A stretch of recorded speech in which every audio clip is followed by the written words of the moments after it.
Ο Πολιτιστικός Μορφωτικός Σύλλογος Τρανοβάλτου η Αναγέννηση ιδρύθηκε το 1978. Απαρτίζεται από 300 εγγεγραμμένα μέλη, από τα οποία 80 συμμετέχουν ενεργά στις χορευτικές ομάδες των ενηλίκων, ανδρών και παιδιών.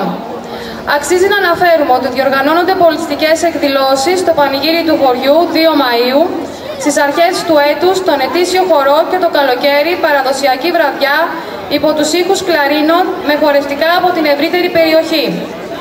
Επίσης, να αναφέρουμε τις λαϊκές βραδιές με τοπικούς καλλιτέχνες, όπου τιμούνται εξέχοντες τρανοβαλτινοί, τους ποδηλατικούς δρόμους οικίας, τις εκθέσεις φωτογραφίας και άλλα.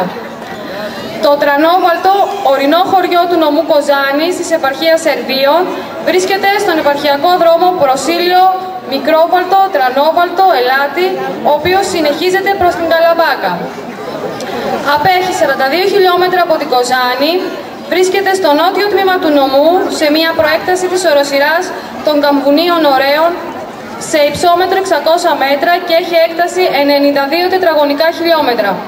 Είναι κτισμένο σε μια κοιλάδα με προσανατολισμό βορρά-νότο, όπου στο νότιο μέρος υπήρχε παλιά βάλτος, ο οποίος τώρα έχει αποξηρανθεί, από όπου πήρε και το όνομά του. Το Τρανόβαλτο, σύμφωνα με τους κώδικες των Ιερών Μονών Μεταμόρφωσης Μετεώρων και Αγίου Νικάνορα Ζάβορδας Γρεβενών, κατοικήθηκε το 14 με 15 αιώνα μετά Χριστόν. Οι κάτοικοι με καταβολές από Ήπειρο και Θεσσαλία, κύρια απασχόλησή τους, καθώς η περιοχή είναι ορεινή, ήταν η γεωργία και κτηνοτροφία. Γύρω στα 1950, στα πλαίσια της ανασυγκρότησης του ρημαγμένου από το Δεύτερο Παγκόσμιο Πόλεμο και στη συνέχεια από τον εμφύλιο ελληνικού κράτους, ο στρατός είχε αναλάβει την κατασκευή δρόμων, γεφυρών, πολυβολίων κτλ.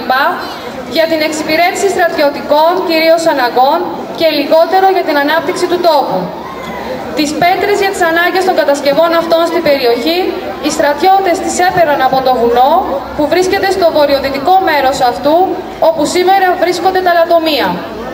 Μαρτυρίες των κατοίκων αναφέρουν ότι είχε ξαναχρησιμοποιηθεί το βουνό για την εξόρυξη μαρμάρων πριν από πολλούς αιώνες. Έχουν βρεθεί αρχαία πατάρια και αρκετοί πιστεύουν ότι για τα αγάλματα της αρχαίας Εανής έχουν χρησιμοποιηθεί τα μάρμαρα του Τρανοβάλτου. Τέλος, αξίζει να επισκεφτεί κανείς το γεωπάρκο των Μπουχαριών, τα οποία είναι περίπου 20 πυραμοειδείς σχηματισμοί φτιαγμένοι από χώμα, άργυλο, μάριες και κροκάλες, με κορυφή καλυμμένη με σχιστολιτικές πλάκες που ξεπερνούν σε ύψος τα 2 μέτρα, φτάνοντας σε ορισμένες περιπτώσεις και τα 6 με 7 μέτρα οι λεγόμενοι Άτλαντες, το φαράκι κοντά στο χωριό Φρούριο, καθώς και την ιστορική Ιερά Μονή Αγίου Νικάνορα Ζάβορδος.